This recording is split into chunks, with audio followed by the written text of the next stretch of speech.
to have you here as well. I know you and I had spoken on stream once before, so I'm glad you're able to hop on again with us. It's cool. How you doing tonight? Doing good. You? Excellent, excellent. Okay, so the way that this is going to work is you both are going to have 3 minutes for opening statements. After that, I'm going to let you guys kind of hash it out. I'll let that go for about 45 minutes to an hour. We'll see how long you guys can keep going at it. And then we'll have you do closing statements and call it what it is. So we'll try to keep it not incredibly long, but I want to give you time for you guys to flesh out your ideas and, have the back and forth. If it does turn into like people screaming at each other, I will server mute, let one person finish their idea, and then server mute the other person so the person that was just server muted can finish their idea as well. I don't want to do that. Hopefully it won't get to that. As you and I talked, I don't really feel like you're the type that's going to, start going into a full-on scream. So I'm not too worried about that. And Sen, you're pretty rational and reasonable as well. So I expect we'll have a good conversation. So to start it off, I'm being that Arminius is kind of new to hopping in the debate realm of things. Well, Jason, just I'm also streaming, so feel free to introduce yourself. And could you put yourself on camera on here? Oh yeah. Oh shit! I knew I was forgetting something. Give me just a moment. Let me take care of that as well, so that everybody knows who I am and what my ugly mug looks like. Pro streamer moment here, guys. Pro streamer moment. And thank you for the follow, Taryn Bune. Go over and follow me too. Don't give Jason all the love. All right, and there's me. Again, I am Jason Society. For those that don't know me on Send Stream, I stream about politics. I am a leftist. We're on the left. That's debatable. But I like talking politics. I like talking cannabis, and I like talking music.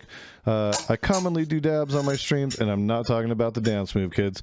Other than that, I'm here to enjoy being a moderator for this debate for Sen, and I'm happy to have Sen back to streaming again. So, definitely, even my crowd, don't hesitate to check Sen out. He's got a pretty great stream, and actually, I watched him a lot during the day before the computer crashed. So, the computer crash of 2021. True. So, happy to see you're back on, man. Appreciate having you. So we'll hop right into it from there. I'm going to go ahead and give, let me set a timer. I will give, is 3 minutes enough time for you guys to do your opening? Are you comfortable with that, both of you guys? Fine with me. Do you want to go first, Ron? I don't have an opening. All right. We'll give you 3 minutes to kind of discuss overall what is the what do you want to call it? How give us the tenets of National Bolshevism on the most rudimentary, easy to understand scale. And I'll let you know when to go. Simplify it. All right. And go. Okay. Just to simplify that, a National Bolshevik is just a national communist. Okay, so are there other beliefs behind that? I mean, is it just straight up I'm a nationalist communist and that's it? I mean, it's the same thing that socialists have, that they're fighting for, is the means of production. We just already took control of the production. Okay. Is that all you want to say on it? Yes. Okay. All right. That was we'll have some time back for you at the end if you want to elaborate at the end. And so, Sen, I'm going to go ahead and let you go, and you can discuss why market socialism. You feel market socialism is a better form of government than National Bolshevism. So, okay, welcome stream. I am the retired best mod, Sun Streams, and I have returned to become the new best debater on Jason's new debate moderation show. I am here to absolutely crush Nazbol dreams. I'm sure it's going to be a much nicer conversation, but we all love being hyperbolic here. So I am a market socialist, which means that I believe that the next step for the nation and the world as a whole should be transitioning from, or at least moving to, once we hit a social democratic state, moving to a place where we can collectively own and still keep the means of production within the market, but collectively own it among everyone. However, and I'm not sure, it might turn to Arminius having more questions for me, I suspect that this entire conversation will be about me specifically grilling and asking questions about National Bolshevism. When we have this conversation, Arminius, I'm going to ask him to elaborate a little bit more than what his intro originally gave. But Arminius goes by a lot of titles. He goes by a National Bolshevist. He goes by an anarcho-primitivist. I believe he also likes the ecological fascism title. And I'm going to be figuring out exactly what his beliefs are, because National Bolshevism specifically is a little bit of an outdated title, at least for the online space. It's not very commonly used here anymore to refer to anyone except Nazis. But I don't think that our friend Arm here is a Nazi. I believe that is just a common misunderstanding. And we're going to give him the chance to elaborate on all of his views. And we're going to see exactly where he lands and whether his ideology agrees with us or not. All right. Well, we gave both of you guys some time to get your openers out there, talk about who you are and where you come from. So now I'm going to open up the floor and let you guys do it back and forth. So wherever you want to begin. All right. Yep. I'd like to say that National Bolshevism doesn't mean Nazis. We fought against the Nazis. Mm-hmm. We also ended up in concentration camps for doing so. Yeah, and as far as I'm familiar, because I looked a little bit into it to try and get exactly where you land. Would you identify more with the Strasserite portion of the Nazi Party? The what now? The Strasser, or the Stasi? The ones that were killed during the Night of Long Knives. No. Okay, so that's not your portion? I expected that's where we would be landing. You want to get into the realm of the you ever heard the White Roses? At the university that went to communism? I have not heard of this specific group. There are a lot of groups out there. I mean, yeah. When we get into Germany, there's a lot of political parties happening in between the 20s and 40s.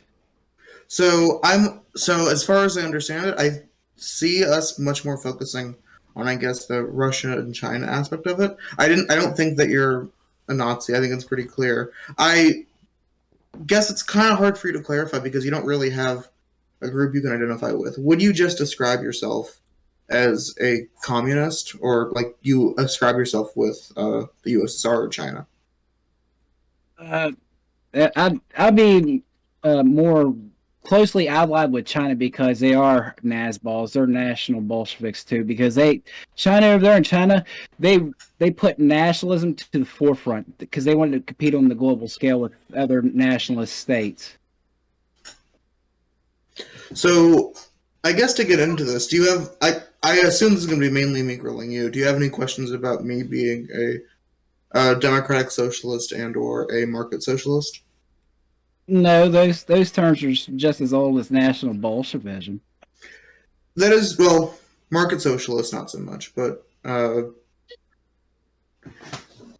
was just curious on where you land. So what do you identify specifically with China? What do you like about, what policies that China implements that you have a liking of? They're doing a lot right now, especially when it comes to environmental stuff. They're trying to get their carbon emissions down, as we all know. They're shutting down coal factories to meet their emissions. This is going towards for the Winter Olympics for Beijing. Oh yeah, I've been looking into, and I find it interesting that you identify with China so much when you identify as like an and-prim. Yeah, they're doing a lot of great things over there in China. Like they have the Great Green Wall. Have you ever heard of that? I'm familiar with the Great Wall. I'm not sure exactly what the Great Green Wall is. And what I'm going to start out this saying is China is making massive moves towards moving their economy towards a nuclear and a green economy, which I do think is a positive thing. But how do you exactly reconcile that with currently them being the most carbon emitters in the world? I mean, we still got a lot of other nations, countries that are still going on just by our basic fossil fuels. They're not going Yeah. to change this. They're not going to change their models because they still need to compete with larger nations like America, Russia. I mean, if you look at the COP, the 26th that it just had, Scotland has opened up a brand new coal mine there. And that kind of defeats the purpose, too. And they also flew how many jets there just to get to Glasgow? Well, yeah, I'm not necessarily a fan of like the thing that you'll find me doing is I'm not a fan of most countries. You have like specifically aligned yourself with China, which I have a lot of issues with. When we talk about like China specifically, Hey, we what's can up, my talk about dude? whether it is using this energy consumption to compete on the grand scale, but it is doubling the nearest competitor, America, on the grand scale of emissions. And I, when it fully transitions to a more green economy, I'll give it the credit that it's due. But until then, I'm not like fully able to do that. You know, it's Yeah, like I can give China the credit because they're when they say something, they actually put forth the effort. Unlike you see the unipolar West when they try to, they fail every time because it's some bullshit reason. well, we still haven't seen it though. Like as far as China goes, until it stops being the highest emitter in the entire world, we can't of like carbon emissions. Their air is legitimately they have like machines, like cars that drive around releasing like particles in the air to clean their air to make it breathable for their citizens. It's not a anarcho-primitivist like dream. It is well. It depends what you mean per capita because it can be landmass, it can be people. I'm going pure off of release, which it is doubling the national economy with I forget the exact amount, but it is doubling America and it is the highest in the world. I can pull up those stats if it makes it better for you, Mike. Yeah, Uh, I don't use that. That's all right. okay. So I'm all for moving for a green economy, and as soon as because one of the benefits of having a authoritarian state like China is you can do the stuff that you want to. One of the big problems with electoralism is it does take a while to get to do the stuff that you want to do. So if China ends up like actually pushing towards green energy, and I'd love to see it do that, that would be like one of the most massive things to stop climate change that could ever happen. I'll reward them for it. But until we see that, I'm not like willing to say it's a green utopia. Right. Yeah, I still like the people point the fingers at China. At least China is attempting to go green by the year 2050. India just released one of their data out at the COP that they won't be going green energy until at least 2070. Well, I'm not. India is not necessarily a fan. I'm not a fan of India either, so you don't have to get me wrong on that. I can give credit if China, which it's looking like it will, lead the world in green energy. It wouldn't surprise me if it does that. But until it does, I'm just waiting for that drop to make it happen. And like the thing that I see it is, I live in the United States. I like parts of the United States. I don't like parts of the United States. But I, as a leftist, and I'm pretty sure all leftists do this, we hold a healthy distaste for power and for pushing towards our goals. I don't like a lot of the stuff that happens in the United States, and it's unfortunate. And I would love if we like were truly pushing towards our goals, but I have massive criticisms of it.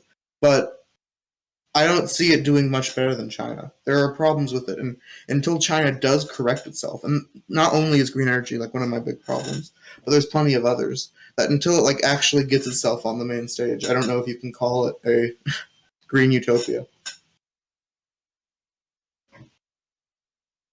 As it stands right now, I can't say any nation on this planet is for the planet. They're for the profits, and they'll always be for the profits until we see some actual change. Shut up, Pan. You're not welcome here. Get out of your dumb libertarian.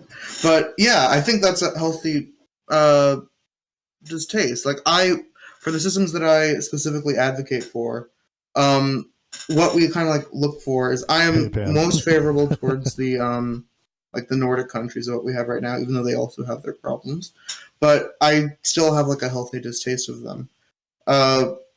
So you would like concede that China at the moment is still solely focused on profits?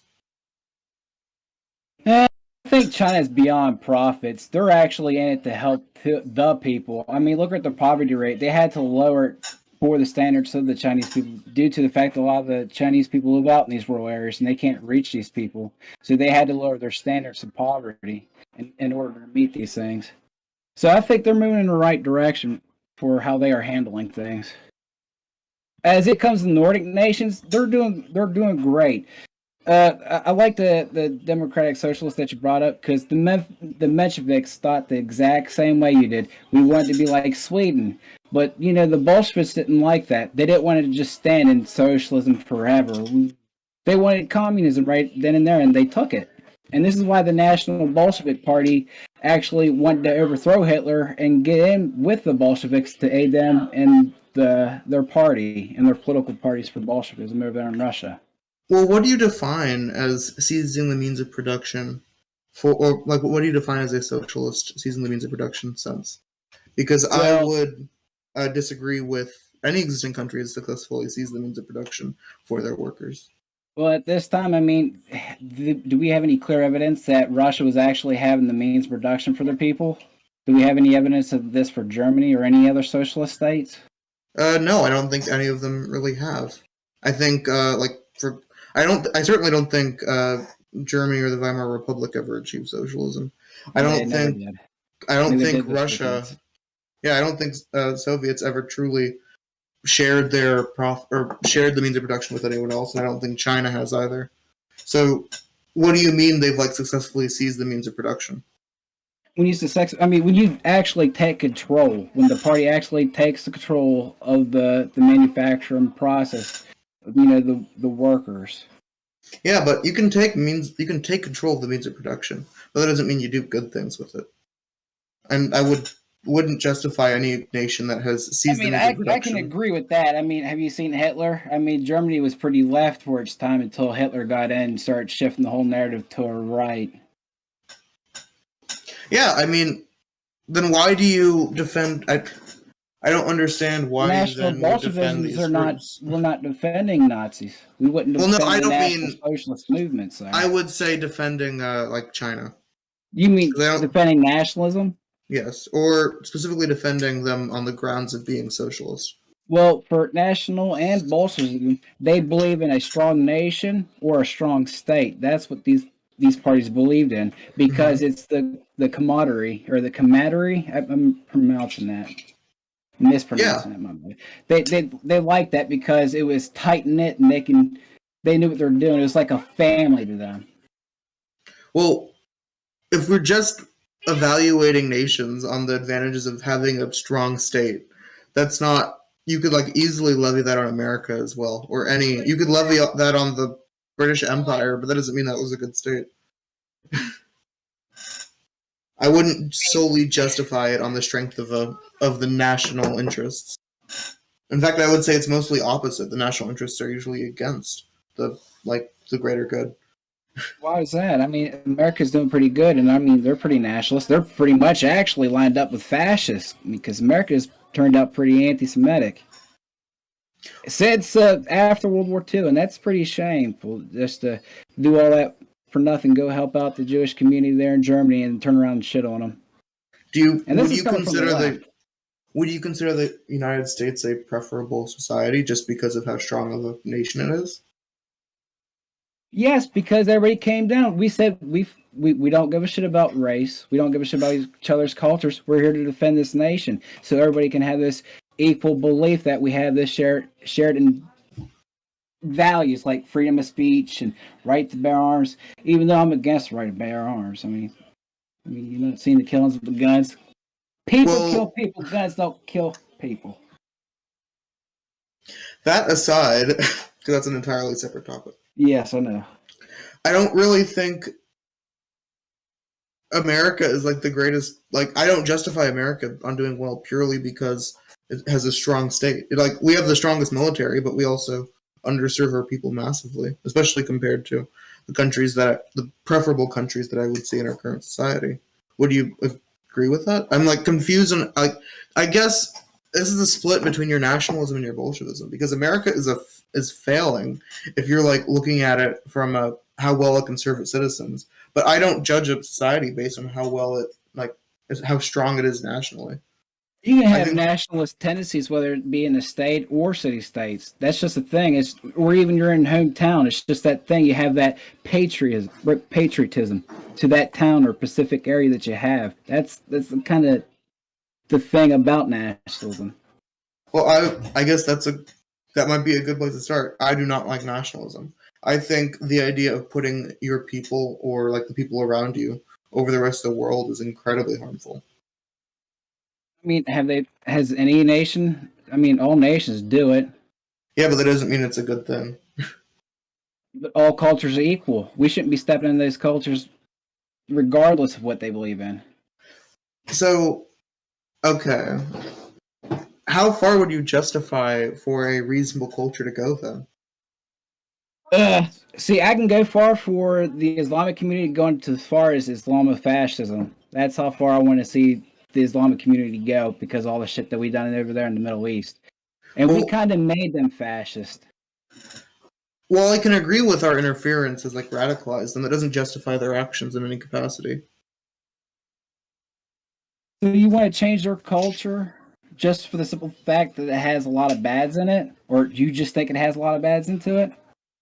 I don't want to destroy or like get rid of their culture. I want their culture to evolve, become more reasonable and like more open to the like. I don't think a culture that excludes its own citizens and it excludes its own people is a positive thing. And I'm not like out to destroy these cultures, as some are, but I'm interested in seeing them evolve and to move on. I think the process of, as cringe as it is, liberalization would help a lot of these cultures. It's not destroying them; it's them progressing with time. And that's making everybody as similar. Just we're same liberals over there in America, and we're the same liberal over there. I wouldn't say that's true at all. Like you can look That at would be America. globalism based on Well, liberalism. I am an internationalist, but as far as you see, like liberalism, do you view like Italy, even though Italy has its own problems, as a similar culture with America? Similar culture as America. Oh man. Because they're both what I would classify as liberal countries, but culture, like making evolving cultures, does not mean making them all the same. They can all have their own different spices and wonderful bits, while still loving and like treating all of their people fairly. Right, right. See, that's the thing about when it comes down to Rome, when it comes down to their democratic processes. I mean, how many nations do you know that's been very democratic and lets the people vote? Well, I wouldn't classify as any nation as like truly democratic in the way that I would like it to be, but as far as that goes, I don't think culture is descendant from. I actually think culture and what your like progressive beliefs are and like things like that are entirely divorced. Like you can just look at two like countries that are incredibly similar. Look at France and Spain. If you're going to tell me that those cultures are like exactly the same, even though they operate pretty similarly, that their cultures are anything like what that is incredibly like. I don't see that as intelligent at all. I think you can have a wide range of culture and still I evolve thought them and France progress these cultures introduced democracy to while the world. still having them be reasonable. And of course, I'd justify reasonable, but yeah, like I don't think culture is something that's inherently good if it's harming people. Would you say that there's such a thing as a destructive culture? No, no, never. That's like So here. This is like let's put it like this. The Celtic culture, right? The I'm Celtic familiar a culture little bit. doesn't. The Celtic culture doesn't have a culture. They don't have a religion. They don't have a national identity. They don't even have a state identity. These people are living in the midst of nothing. After 2,000 years of oppression from the Romans, how would you think these people feel if they got a little bit of liberation from these assholes? Well, I'm all for the liberation of the Celts, but that doesn't mean that. I don't know. I know the Celts don't do this, but that doesn't mean that they have the right to like hate trans people or something. I mean, it all depends. Anybody can hate trans. It doesn't matter. But for the sake of their culture, would you say that? If it's part of the religion, of course. So then so you would say that no matter like, let's say if it's part of your religion, do you think? Because you're kind of weird about Christians, but do you think like Christians have a right to like oppress the LGBTQ because it's part of their culture? Man, that's part of their culture. So yeah, I mean, I'm gonna have to let them have it. They said in their Bible you have Adam and Eve. Okay. It wasn't Adam and Steve as they look at it. I'm not trying to be fucking, I want to interject one question here just to kind of help to. I think this is a better question for the conversation. Mm-hmm. What if Christians were to discriminate against pagans? They do that all the time. We've been getting smacked on for 2,000 years. But do you think? Do you think it's okay? I'm still being oppressed, and we're still fighting for our liberation. So it's okay. Do you think it's still fighting? You think it's okay that they do that? That they oppress you? I mean, they're still doing it. So yeah, it's still okay for me. I'm still surviving. It's just not my culture surviving. I'm just a person living throughout this world without a meaning. So if the Christian, if I'm sorry, I'm just trying to understand because this is really odd.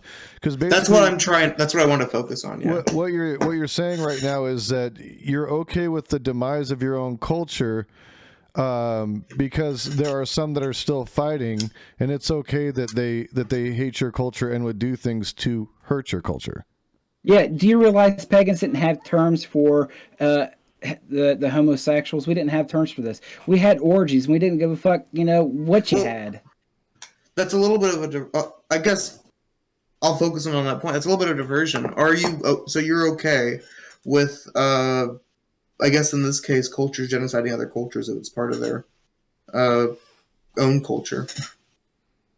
It's still happened to me, so yes. You're okay with it. Something can happen to you. Something can happen to you. You say that. You say the pagans that are bad were like this all satanic people, and we do all these bad things like the Islamics would have done. The Islamics never killed pagans; they just attacked us. But the Christians, on the other hand, they thought all of our stuff was really weird as fuck shit because we was actually having orgies. We didn't give a shit if he was a dude or female. We just grouped up and just did our thing. Well, that's fine, but are you really okay with like the destruction of your culture in that case?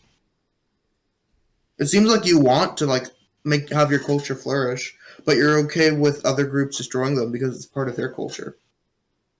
That's the cycle of life. I mean, you got to have yin and yang. You got to have an equal balance to things.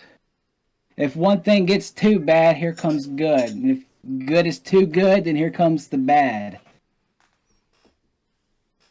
And obviously, you guys thought pagans were that bad to get rid of us. Well, I mean, you guys pretty much Christianized. To be clear, I'm not a Christian. Yeah. So just to be clear, I'm like secular Jewish. I'm not a Christian. Are you conservative? No.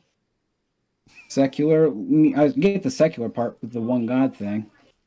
Well, secular typically is I practice religion. I practice Judaism without believing in God. All right. Okay, I got you. So, okay, I guess. Would that make you a progressive? Yes, I'm very progressive. Okay. What makes you okay with this degree of culture? Like, why do you value like culture, like being able to act freely on their own over everything else? Where does this love of culture come from? Well, love for all cultures is saying that I don't, as a Celtic people, we don't have one. Saying that we lost our culture a long time ago, we would like to see a revivalist amongst ourselves. We don't want to see other cultures disappear like during World War II when Hitler tried to get rid of the Jewish people. That's just not right. And that's like how the left want to target the Islamic community because of their core values of the Quran. Well, wouldn't you be okay with like using your own logic? Would you not be okay with the Holocaust happening because it was part of the German Nazi culture? That wasn't a part of them. They was brainwashed into that shit by a sick individual. So, okay, I guess in that case, please define culture. Culture, like romantic culture, America's very Romanized. You still carry a part Well, of no, the just culture in general. Not sure how I would define it, but it's something that we all share. So, why was Nazi Germany not of its own culture? And Do you the think pagans are of the all the culture. Germans went to go out there and kill the Jews? Do you think the Germans were all about that life? The Nazbols wasn't about that life. They tried to assassinate Hitler several times.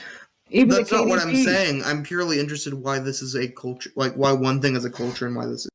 The way that I define culture is it's the manifestation of the human, like, intellectual achievement, all regarded collectively. So, like, the culture of Germany is everything that was happening in Germany at its time.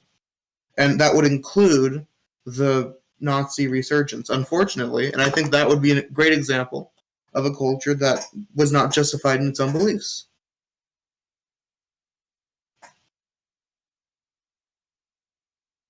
Would you disagree with that? I would have to think about that one for a little bit. Well, all right. I'll take that as a. We can move on, I guess. So, why do you have like what? So, when we were chatting over the chat in Jason's chat, you would talk about how awful it was that they would hold an LGBTQ flag in the land of Jamaica. Would Yeah. you? So you have a problem with that? Do you think the Jamaican community really think they want to have the Western liberal ideology at the Jamaican American embassy there? Well, I don't with really. this American flag and the LGBTQ. Why couldn't they fly the American and Jamaican flag to show corporations or cooperation together? Why do they have to throw up the American flag and the LGBTQ and try to force this agenda out into a population that they don't want it to be there? Well, to be fair, I don't know how you view embassies, but embassies are specifically like if I make an American embassy in a state that is I would classify that as American territory to a certain degree, but I don't view that as like a violation of culture. If a culture rejects like the LGBTQ so strongly, I don't view that as a valuable culture. And well, on one hand, like Jamaica is probably like more okay with the LGBTQ than we're probably like justifying this conversation. I'm sure there are plenty of people that live in Jamaica that are gay, that are trans, or whatever the hell they want to be, and would love to get like more rights in Jamaica. And I don't see if that's a destruction of culture. That's a justified form of destruction of culture. Okay. Now we go back home to America. Do you think the average African American male or female, do you think they would believe in the LGBT community after gentrification? After they're being misplaced or displaced from their original areas where they've been grown up their entire lives, and now they're being forced out by gentrification? You think that's fair? The gentrification happening is not because of the LGBTQ. If we're being honest, it's like white women kicking them out of the boroughs in New York. So, like, in that sense, I guess that they should really be hating white women. Okay. But I don't. The gentrification has nothing to do with culture, right? I mean, gentrification is actually changing the culture around them. Sorry, I didn't mean to say that. It has nothing to do with the LGBTQ. That's like two separate things. And even if someone who was like of the LGBTQ came in and like gentrified an area, or that doesn't mean that black people that were living there were not part of the LGBTQ. They didn't have these beliefs. Like, as a whole, you could probably evaluate the African American community is probably a little bit less progressive than I would like it, but that doesn't mean it's like harmful. What I don't get why you have like this such strong feeling. You can separate the LGBTQ and like moving towards more progressive values as an evolution of other cultures. And like, I guess let me ask you, are you anti-LGBTQ? No, I'm not anti-LGBTQ. Do you think that they should be promoted as much as possible and like to be equal with everyone else? What you think you are, you should keep that. That's something you should keep personally to yourself. People shouldn't be forced to be going out and using your pronouns. How in the hell are we supposed to know what your pronouns are if we're talking to you out in real life? I mean, sure, you can pass off as a woman. I wouldn't know. I swear to God, I wouldn't know. I don't care. You would. I wouldn't even most women. I don't even call women ma'am. How many people do you know go up there? How you doing, ma'am? How you doing, sir? Kinfolk. I just call everybody dude. You don't hear that kind of language anymore. I just call everybody dude. It's a universal, term. I don't even say dude a lot. So, dude. So, okay. In that case, I'm like, I guess you are a national Bolshevist, so this is what I was expecting. Should have been what I was expecting. When we get into this area, like, who cares? If someone wants to be, like, identified by whatever the hell they like, what does it affect you to, like, change that? I wouldn't say that's shoving down of your culture. It's, like, common decency. Like, okay, Arminius, right? Your name is, online, your name is Arminius, correct? Yes. Should I call you Arminius, or should I call you something that would offend you? Should I call you a Nazi? I mean, people call me Nazis every day. I mean, does it offend me? Not really, because I know I'm not a Nazi. Well, yeah, but it does kind of make you look worse, doesn't it? I'm going out there and educating people and trying to tell them that I'm not a Nazi. Yeah, so why does it matter when people are going out there and educating others and, like, saying, can you call me this? Like, if you can clarify that you're not a Nazi, why can't others clarify? How can I clarify to people like, let's say Vaush? We'll go to Vaush and say, hey, Vaush, hi, my name's Arminius, and I'm this big, great Nazbol. It's nice to meet you. I'm pretty sure he'd call me a Nazi and, teabag me on the way out. And he would be absolutely justified in doing so. I'm just kidding. But this seems like pointless. If you don't mind me asking, why do you care so much about this culture? Like, what inherent value comes out of this culture? I think there's a lot of values to culture, but I think letting it move and shift as it should is, like, valuable and, like, not something that should be preserved. Putting a LGBTQ flag in areas where they don't like it is not necessarily an affront to culture. If they really don't like it, they can do something about it, but that doesn't mean that they're justified in not liking it. Okay, so why would the left get so angry if these people are going to reject these things and say, look, we don't want these things in our area? Well, why don't they want these things in their area? Because that's their core belief. What gives us the right to go change their beliefs? What gives us the right to go change somebody else's belief? Because we think it's inherently good. What gives us that right? Do you think you're a god? Because I don't think I'm a god. I don't think God exists, sir. But at the same time, why are you okay with, like, the destruction of these people then? Like, you're just okay with, like, fucking over people regardless because it's part of the culture, right? On anybody. I just want all cultures to sit down and say, hey, look, this world is getting a lot smaller. Our resources are getting a lot smaller.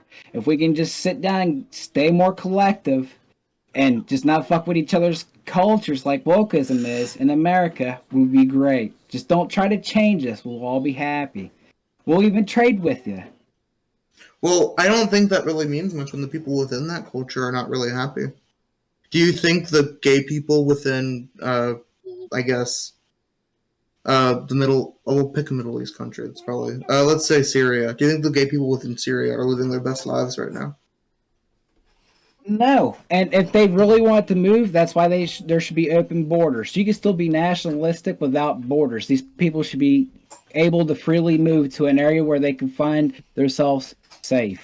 Doesn't matter what part of the globe. If it's America and they believe in wokeism and they believe that you're right as an LGBTQ person, I'm then move interested, there. Harry, please. And if these communities say what they're about Open for and want to borders be with collective about it, they should go strong there and fund the nationalism. It means to doesn't get really these work that people way. over here. Why should you be part of open borders? I would say absolutely is like the ability to move wherever you like, right? So if you're gay and like this area is gonna like keep you out and say no gay people, doesn't that defeat the point of open borders? Open borders. Mm-hmm. They can move anywhere freely. But there are I mean, if part they of get kicked culture out, is going to be they get kicked out, they'll still have places to go. If you guys can tell that if this nation's saying, hey, look, we don't want this certain community here anymore, would you guys pick up a fund and say, hey, can you guys move these to an area in like Canada? Yeah, but that destroys the point of open borders. Then there are no longer open borders. We've just built borders again. It ain't borders because they'd be able to move freely. They just can't move to the area they got displaced from because of That's what they not were. freely. Okay, now look at the continents. Is Canada, United States, Mexico, and South America, are they linked to the continent of Eurasia? Can these people just walk across the bridge into Eurasia? And that's what I call Europe and Asia is a continent because all these. Yeah, I'm familiar. You're a national Bolshevist, of course. You're going to call it Eurasia. Isn't that like? I'll skip that for now. But isn't that like that completely defeats the point of open borders? If you want people to travel freely wherever they like, shouldn't they have a right to travel anywhere? They still have there's places for their beliefs. So then it's not open borders. There's still going to be core places. If you break it down as city states, and if you give one city state an ethno state, and they said, look, we don't want the LGBT community here, these people are going to be moving somewhere else to a different city where they support that ideology. I agree that would happen, but that defeats the point of open borders. You no longer have a society that's within open borders. Because let's say, like, okay, how do you see like all of these places working? So we start kicking out people. Like we establish these cities, and we're like, hey, gay people can't live here, and then they're going to go somewhere else. And then if once we establish that you're free to kick people out, that completely defeats the point of open borders. What if every country just says, okay, no more gay people? Okay, is that better off than doing what, the Islamic community would do? They would kind of stone you for being that way. It would be the same. They'd end up killing the gay people. Okay, do you really want those things, or do you want these people to freely migrate to somewhere they have what we call on the left side a safe haven or a safe place? Wouldn't you just rather pay for these people just to go somewhere else so they wouldn't have to live in these kind of tyrannies that you on the left will call? But with these people in that culture, they would find this beautiful. Look, you guys are upholding our own culture, our own beliefs. So open borders is okay if you establish borders and then don't let people in those open borders. Is that correct? Yeah, pretty much.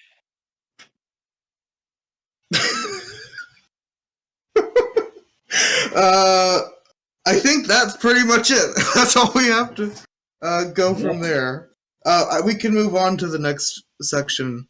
Let's talk about China. You justified China as moving towards a anarcho-primitivist Nazbol society. What part of China is like the society? Is it purely that it has strong nationalism? Is it purely that it is somewhat of a command economy, even though it's like a marketed socialist society with Chinese characteristics, whatever the fuck you call it? What about China, like, specifically draws you to it? Because I think, like, when we're getting into cultures, there's a lot of destruction of culture that's happening within China that I would have like a problem with. This is what I like about China because it's a multicultural place. It's a civilization. I wouldn't call America a civilization. I'd call China a civilization. And within their state of the CCP or China, whatever you guys want to call it, they still have these sections where these cultures still have where they have their own cultural beliefs. They're kind of like segregation, but Well, they're that's not not. fully segregated. Like where you have the Uyghurs and everybody else, like the Han. Well, to be fair, like if we look at China, it is like massively. It's pretty clear a lot of people in China are not happy. We have like the Taiwanese that clearly want to leave China, or that there's a portion of them that do. We have the Uyghurs who have a large separationist movement, and because of that, we're seeing the problems that we have with the Uyghurs within China. We have obviously Hong Kong, which is going through its own problems, and then we also have like the worldwide scale that China is affecting the world and engaging in neo-colonialism and gearing the entire world in their favor through the Belt and Road Initiative. I wouldn't say like China is a great preservation of culture and what you'd like want it to be. Well, when China had control of the Belt and Road, or they previously called it was the Silk Road, the entire world actually was in the golden age when the Chinese finished off the Belt and Road. Everybody was prospering because all this trade that was going through this road. Now, Just really quick, Corpy. We both sound the same. I didn't know that was happening. I guess. Sorry, I was just shocked by that. I wouldn't like. When do you mean like the Belt and Road? Because like when I'm talking about the Belt and Road Initiative, I'm talking about like the recent initiative that they're engaging in now. Do you mean that like in ancient China, like the Chinese dynasty? yeah, you got to think about it. The Chinese civilization is over 5,000 years old. And what they're trying to rebuild is that golden age that they had once through the Silk Road, where Italy and places like this, Milan, were prospering from this road because of the trades, the spices and all this. Well, when I It was was very referring to the important Belt and thing. Road Initiative, I'm specifically referring to China's like neo-colonialist policy of like sending aid into other countries and then like turning their ports and building them out so then they can ship more resources How's back that into China. colonialism if we're trying to help these nations and their infrastructure? Because the It's Chinese still are not cool. they're not living there. Do you see any of Whether you these want to help or people not, living there? They're it's building their infrastructure. neo-colonialism. It's neo-colonialism. Okay, do these infrastructures and any of these ports do they all look Chinese in characteristics? They don't. Well, neo-colonialism isn't when you like purely push like cultural beliefs. It can be economic, it can be political, it can be just any form of influence over these countries. And what it's doing is it's forming a amount of like you're required to serve under these countries. These economic these economic forces are like making these countries derivative of China at the end of the day. Like their sole economy is based off of trade with China, which is, or at least a large portion of it. I mean, I'm they not. go. What's Sorry. wrong with doing trade if the infrastructure is good? What's wrong with doing trade with a nation that's actually helping build our nation up Well, I from nothing? prefer it. I just don't. I My don't see main America criticism doing of it. it. My America main built criticism it of the. now. Okay, one at a time. Yeah. Sorry. My main criticism of the Belt and Road Initiative is that they're not really interested in building out their economies. They're building up the ability for them to purely trade with China. They're like increasing their economic benefit so it increases China. They're not like purely interested in raising up these countries. They're like only doing it for economic benefit of their own country.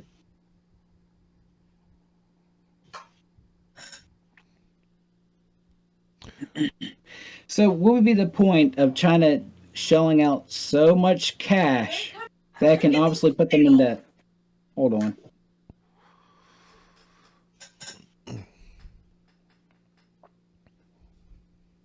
I guess to answer that, a fully autonomous economy, or like an economy that can like function on its own, would be a much better trading partner than purely like sapping all the resources out of one country.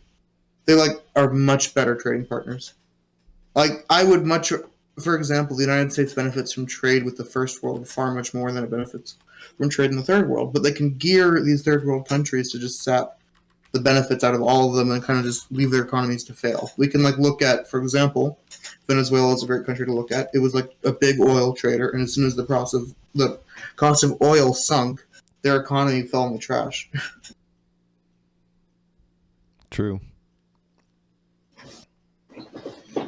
Arm, are you still there? I think he's trying to quiet down the kiddos. I know what that's like. I remember having the young ones. How are you doing, Jason? I'm doing good, All man. right, I'm back. All right, All here we right. go. Here we go.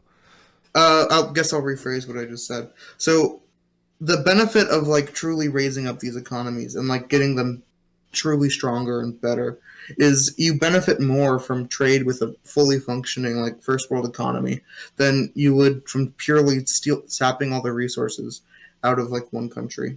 Like you get more short-term benefit from like destroying these countries' economies, but you get more long-term benefit, and also the people do better when you like actually are focused on raising up their culture, economy, and political status. All right, let me ask you this. What would you prefer, American nation building or Chinese nation building? I'm not in favor of either. And we're going to go back for at least 50 years. I would say that like China is actually doing a better job at nation building. That doesn't mean that either is doing better. That either is doing like in a good way. I'll give China credit. The only way I would do a trade with any nation that's living in poverty is build up the infrastructure for that nation. And that way we'll continuously doing trade after that nation is completely and fully modernized. Well, yes, but would you not classify as what China's doing as the destruction of cultures? They're not changing anybody's cultures. They don't give a shit what culture you have. I'm not shitting you. They don't give a shit what cultures we have. They're beyond that bullshit. Okay, I wanted to avoid this, but I guess we got to talk about the Uyghur Muslim genocide right now, or the cultural genocide. Even using China's own words, they are de-radicalizing the Muslim population of their country, and like changing their culture so it will not result in terrorism. Do you have a problem with that? They're not changing them from being Muslims. It's called re-education. I mean, if America found my beliefs to be so radical, I think I'd be going into a re-education program too. To be honest. So you don't have a problem with that at all? With re-education programs, no. I mean, there's people that's got to be de-radicalized. I mean, if you look at the online left, you got some really hardcore leftists out there that kind of need to be like de-radicalized because the things they spout off from the mouth like. I want to anti-Semitic bullshit. I want to point something out, Arminius. You are a national Bolshevist. I don't know how much further to the left you can go. Like, no, that's false. Are we in a horseshoe now? Is that where we're at? Well, national Bolshevism isn't left or right. Yeah. I would characterize it pretty firmly on the right, at least when we look at social values. But he's not like fairly on the right at all. Like it's hard to place them. To be fair, if you look at us like economically, you will find us that we ally with communists more than anything. If you look at us culturally, you'll see us as nationalists. That's the scary part. But I think that some of that's like.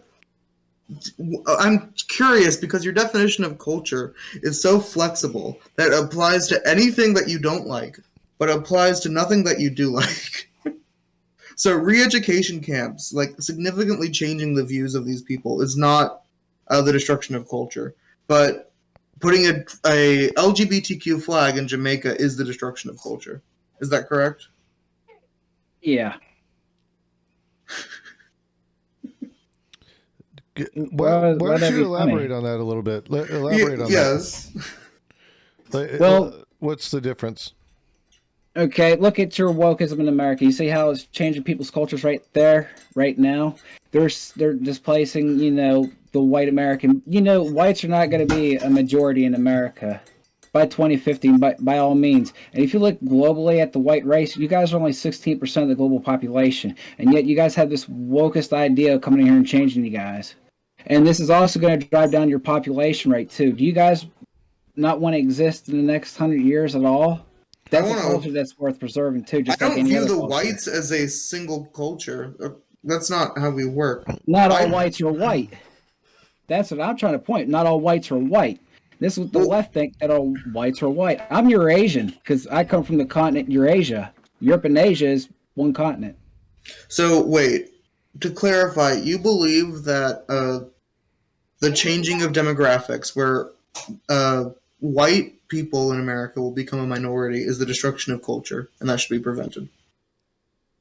It's changing their culture, and they're also bullshitting about the history too, and removing historical facts that also went with that culture. What did I remove when I said anything about that? Well, let's see. You guys want to get rid of George Washington because he was a slave owner. You want to get rid of Thomas Jefferson because he was a slave owner. You got rid of Robert E. Lee because he was a slave owner and he fought for the Confederacy. And Native Americans fought for the Confederacy, and nobody wants to fight against that. So, what do you mean getting rid of these cultures? We're still very interested in teaching about these people, but this is an entirely different topic, but we're not going to teach them in the same way that we have been teaching them. For example, we talk about Christopher Columbus in a certain way, but knowing what we know now, we should most likely change the way we talk about Christopher Columbus. If you define that as the changing of culture, I don't see, like, when we're trying to change history, or at least what is taught as history, that's because we're correcting it. Hold on, I sidetracked it. Sorry. Can you repeat that again? Okay, so do you view, like, teaching that George Washington was a slave owner as the destruction of history? George Washington was a slave owner, right? Mm-hmm. I mean, you cannot lie about history. This is where history cannot be distorted, because if history is distorted, we're going to do the same shit that we did 100 years ago. Look at us right now. We're actually going through a Great Depression again, like we did back in the 1930s.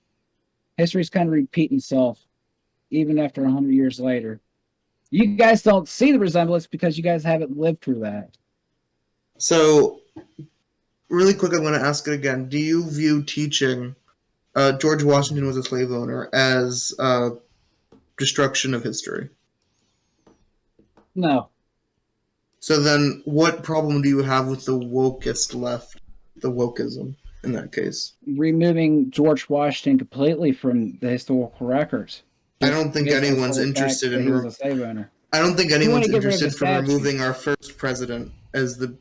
Changing statues is very different from, like, removing culture. If America ever got to the point where it no longer taught that George Washington was our first president, I think that's, like, if that's your worldview, I would be shocked. Okay, well, let's get to another highly debated monument. Okay. Or statue. Okay, be Robert E. Lee, right? Okay, Mm-hmm. People put up his statues and they want to say during the Jim Crow era, but do they not realize that Robert E. Lee was also through the Mexican War and was also a spy with the American Army, going down there and spying, setting up routes and stuff like this, and giving information back to the United States? Yeah, removing the statue doesn't mean we don't teach about him anymore. I mean, is anybody teaching about this person, the things he did previously before he got into Confederacy? Or that he tried to, well, he didn't try to get into the Union. He was offered a position into the Union Army as a general before he lined up with the Confederacy? Not wanting to dox myself right now, but if I drive for about 20 minutes, I will drive to the Robert E. Lee High School. Hey, I want to point something out, just as a kind of a fact check. There's been a 150-year propaganda campaign softening people's views on the Confederacy. So that's an absolute fact. That's the whole lost cause effort and all that shit. Like, so I just want to point a factual piece in there. Like, the reason that it's still perpetuating is because we have spent a lot of time softening the blow about what it is, and in some cases lionizing some of these people. So that actually is factual. There's studies all over the place about it. You can look at old textbooks for that matter, so Dukes of Hazzard, go on. I mean, yeah, I see where you guys go with the lost cause thing, but you got to look at it like this too, but it's still history. Yeah, we're not interested in not teaching it. He did some good things to help progress America before our time. So we're not interested in, like, ignoring history. We're interested in correcting it. We're, like, purely interested in teaching that some of these figures, which have been deified, are no longer, like, the heroes that they always make them out to be. And that's not changing history. How many Americans know about Native Americans fighting for the Confederacy? And not only that, starting up their own Confederacy up in Canada. Well, I don't have stats, but I am very familiar. And the reason for that was because we put these Native American cultures and these civilizations, or if you want to call them civilizations, or if you want to call them whatever, these like groups of Native Americans didn't really have a choice. You live in the South, we oppress you, go fight for your fucking right to We live. didn't oppress them. They were freed men who bought African American slaves or African slaves. So we did not oppress the Native Americans. Americans. We didn't oppress them at that time. They joined up the Confederacy on their own free will. They had their own slaves working at their own plantations for Native Americans. We also even had African Americans who also had African slaves. Yes, I'm familiar. That doesn't mean that it was right of them to do so.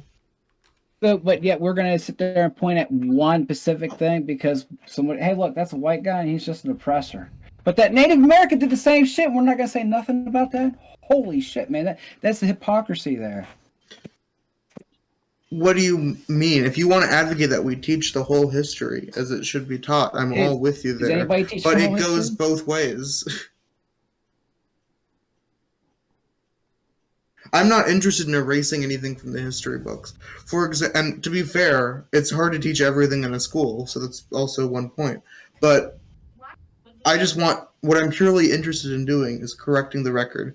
The information that we teach about the Civil War, well, you could argue that we leave out some information and that we should include some more information. The information that we leave out about our founding fathers is much more harmful. We make them out to be heroes. And I would say that correcting the record is not a destruction of culture. And I would say tearing down these statues, well, you could argue is like some form of a destruction of culture, is much more a like evolution.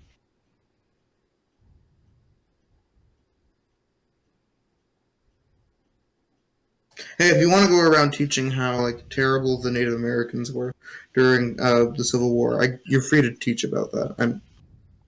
As long as it's like actually accurate to history. I'm pretty sure I get targeted for the left because there is no such thing as free speech. That's why I say abolish free speech.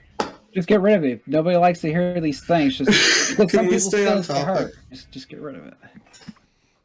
If you're like truly teaching history and like you have like data to back you up and like all of this information is absolutely correct, I will defend your right to say whatever the hell you want.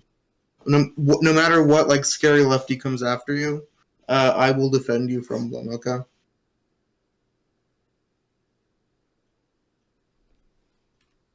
Hello? You may have had to step away for a second. Yeah. This is going very interestingly. Is this what you thought would happen, Jason? I wasn't quite sure, which is why I kept it loose. I wanted to see kind of... I think it's really interesting to go after a very small cross-section of Confederate soldiers who happen to be minorities. I'd agree with that as well. There's a lot of like internalized racism that occurs in cultures where it's been so imposed upon people that they actually just become accepting of it, unfortunately, and that's very likely what happened in those situations, like it's all they knew, a lot of them. I like to say something about that. When my family came back here, and this was in 1640, they didn't come over here as oppressors. They wasn't slave owners. They were Quakers. For being a Quaker, you was pretty left for that time. They was pretty much against that shit.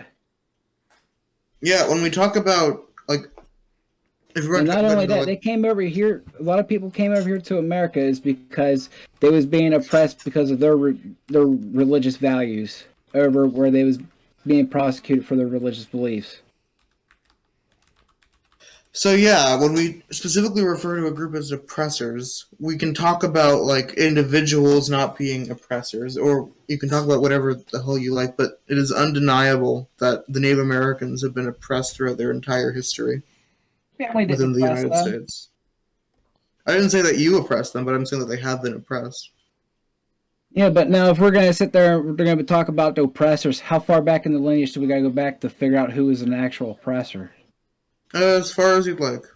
As far as I like? Well, damn, dude. My family's never oppressors. Now, if you want to go back to the Wales and shit, I don't think they're oppressors over there either. I mean, they're Welsh. They're getting their ass kicked by the Anglo on a daily basis. Well, when we're talking about oppressors, like we're mainly in like this kind of group. We're looking at This is a really very weird flex. interesting, like the effects of what has happened on these groups, having control, not having control, and like the effects and how these cultures have evolved. And when we're like saying that like the whiteness is like associated with like an oppressive culture, that doesn't mean that like you individually or this specific group are oppressors, but the assumed like the assumption of whiteness as the controlling faction of the United States or England or whatever group you want to say is highly associated with the oppression of minority groups. Would you disagree with that?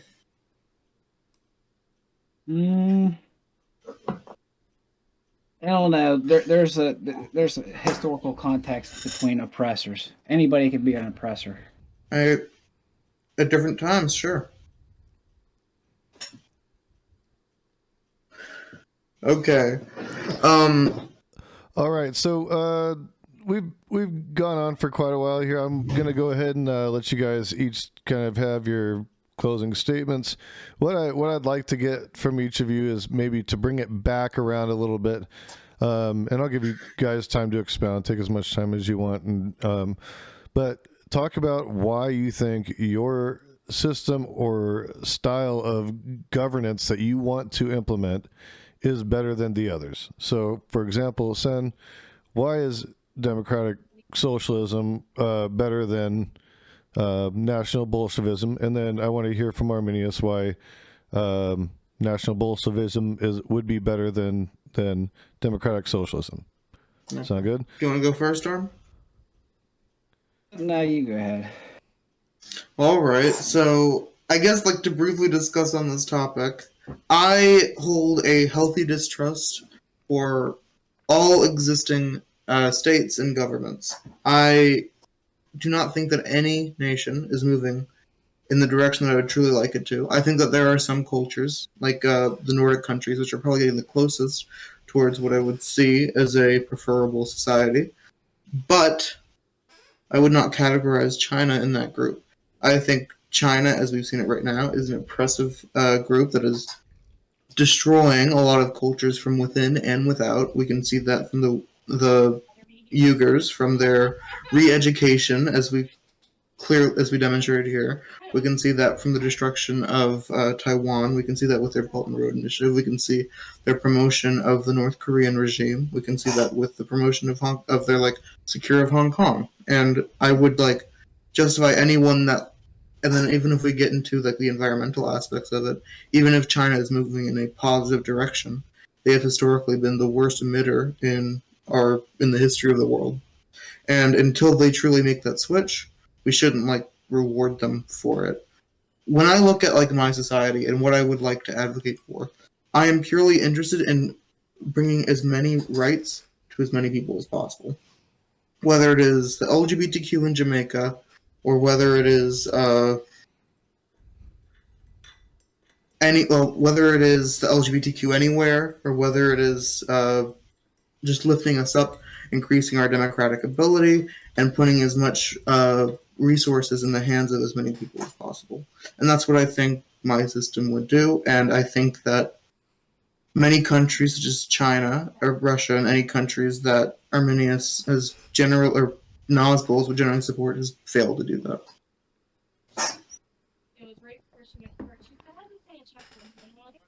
I've never done this before, so I don't know how to do closing statements. But I'd like to say there's nothing wrong with having a nationalist bond, a tie. Doesn't matter what your creed is. We're all fighting for the same thing, and that's communism.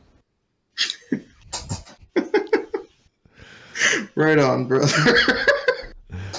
All right. Well, we'll end it with that. It was great having both you on.